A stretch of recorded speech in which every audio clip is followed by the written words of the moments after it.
we're at the 2015 South Carolina AgriBiz and Farm Expo.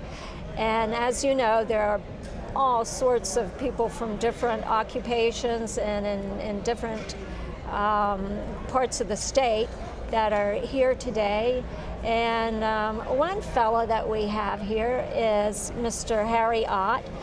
He is the State Executive Director for the South Carolina Farm Service Agency, and that is with the U.S. Department of Agriculture.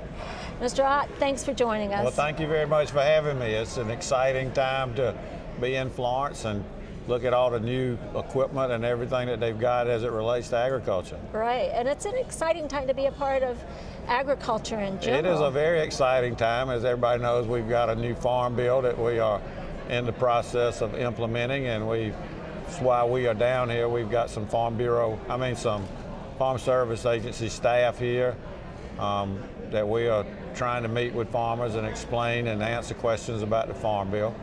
Well, and before we talk about the Farm Bill, and of course that's the most important thing on my agenda, because we haven't heard a lot of about that from the U.S. standpoint, and also how it affects South Carolinians.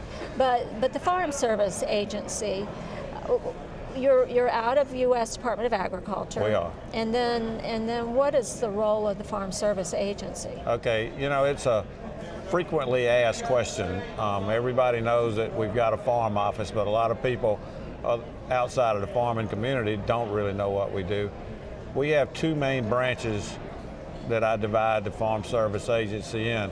One is the loan making side, and very few people know it, but we make about $120 million a year in loans directly to farmers every year.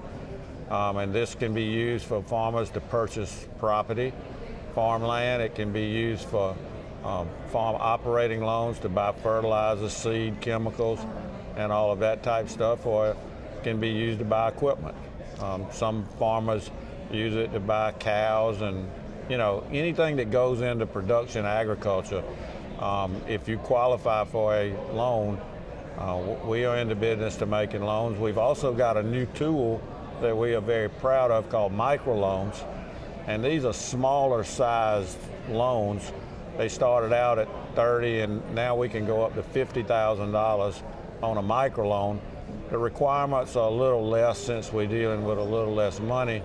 And a lot of these are geared toward smaller farms, people maybe getting into 5 or 10 acres of vegetable production, maybe a new and beginning farmer who wants to buy a few cows and raise a little hay. Those type niche, we're trying to find a way that we can service those loans. So the microloan program is very valuable, and on the loan side, we are also reaching out to returning veterans, trying to make loans available to veterans who are retiring or coming back from the wars and maybe want to get involved in agriculture. And the loans, is that something that comes out of it being a difficult industry because of not always being able to rely on the weather, or? No, our loans are, I think the federal government has realized that we need to be involved in keeping people in production agriculture. We've got to have a safe and adequate supply of food for the country. Farm loans have been around through FSA. It used to be called the Farmers Home Administration. Actually, when I got out of Clemson, my first loan was a Farmers Home Administration loan. Is that amazing? And we service farmers that don't maybe quite qualify to get traditional funding from a bank or ag community bank or whatever.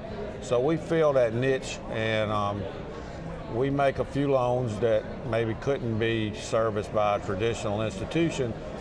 The largest part of our loan portfolio right now is where we partner up with Arbor One or Ag South or a bank, and we guarantee 90% of the loan.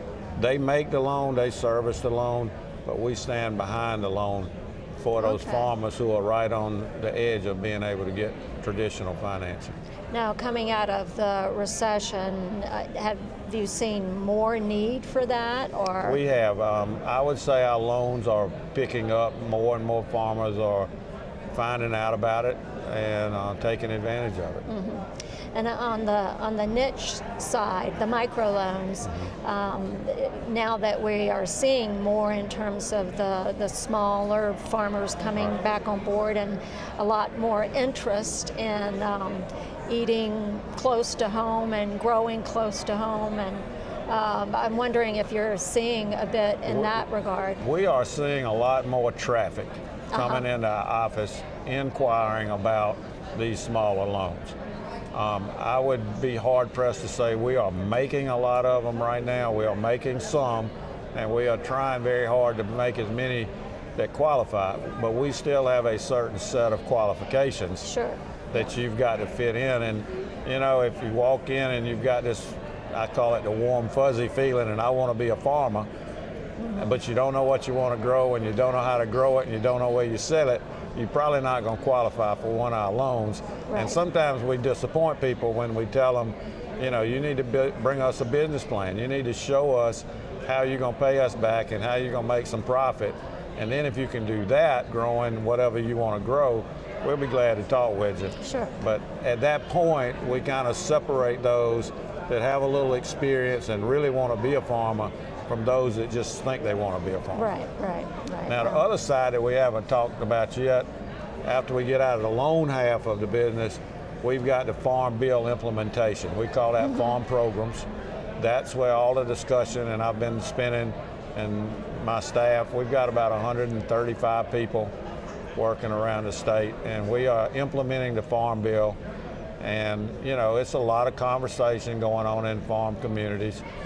The new farm bill is new. Right.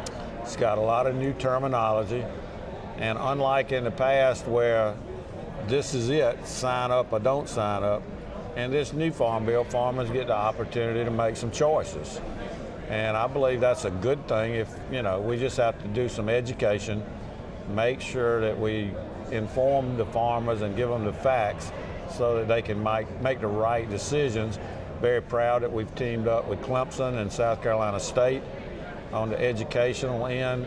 Oh, good. So that farmers know that they have some decision tools that they can take and take to Clemson and South Carolina State, and will help them make those decisions.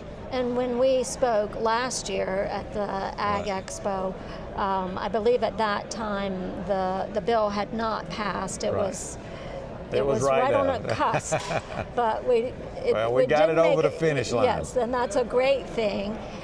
So if you could help us better understand what has happened from when it was passed to now, and then what is expected to happen going forward. Well, let me point out the major difference in this farm bill and farm bills in the past is that there will be no direct payments made to farmers.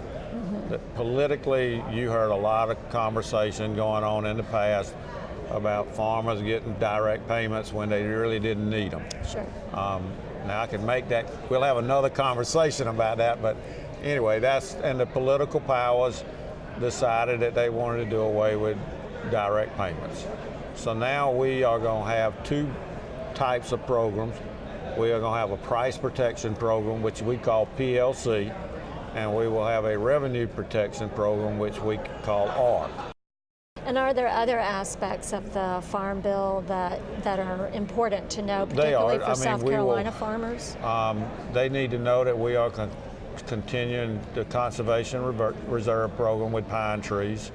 So that's and what is that? That is where farmers can come in and take land and plant pine trees on it, quite simply. And it takes that land out of production, it puts it into the conservation use. We are working to try to increase the use of that land for wildlife.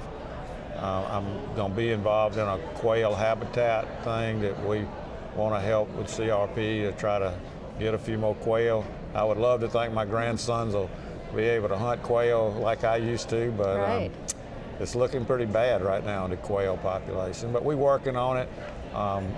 and we are doing other conservation things to,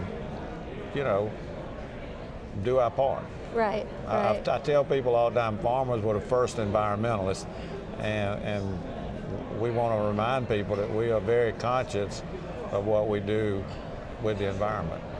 And in terms of any what you might see as legitimate concerns about the Farm Bill that you see, that you may already see, where some changes should be made? I don't really see any real negatives to the Farm Bill. It is simply a new type of farm bill.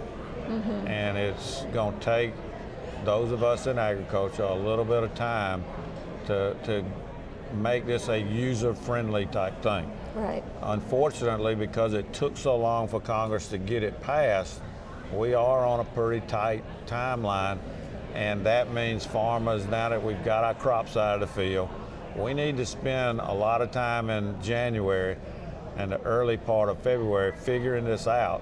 And I tell people all the time, in South Carolina, FSA will come anywhere you are at any time you want us, and we will have an educational seminar with you to answer any questions you have. That is our role, and we've done a lot of them, but we don't want to quit. And the reason I say it's on a fast timeline, right now, the final data, increase your yields and reallocate your bases, is February the 28th. So we got a lot of farms and a lot of farmers that we have to get into our office between now and February 28th. Mm-hmm. So anything we can do to help those farmers make those decisions, we want to do so. Well, it's a good thing that you're there. And because I'm sure, really any sort of forms and paperwork and making such major decisions, right, or what seem like major decisions, if they're sticking with you for 5 years, they're pretty major. It is a major, and it is a partnership that those producers are going to form with those landowners, because some of these decisions have to be made by the landowner, mm-hmm, and then some of them will be made by the producer. So, we need to firm up those relationships with our landowners also. Well, with all that's going on right now, I really appreciate your taking the time out to talk with us. Thank you for giving me the opportunity to continue to try to get the message out to get farmers into that FSA office and make those choices. Well, it's been wonderful talking with Thank you. I'm glad that the bill finally got passed. Well, I am too. Now we just have to get it implemented. And this is where the rubber meets the road, and this is the hard part. And FSA is ready for the farmers. Right. Well, wonderful. Thank you. It's been a pleasure talking with you. Thank you very much. I enjoyed it. I've been speaking with Mr. Harry Ott. He is the State Executive Director with the South Carolina Farm Service Agency with the U.S. Department of Agriculture.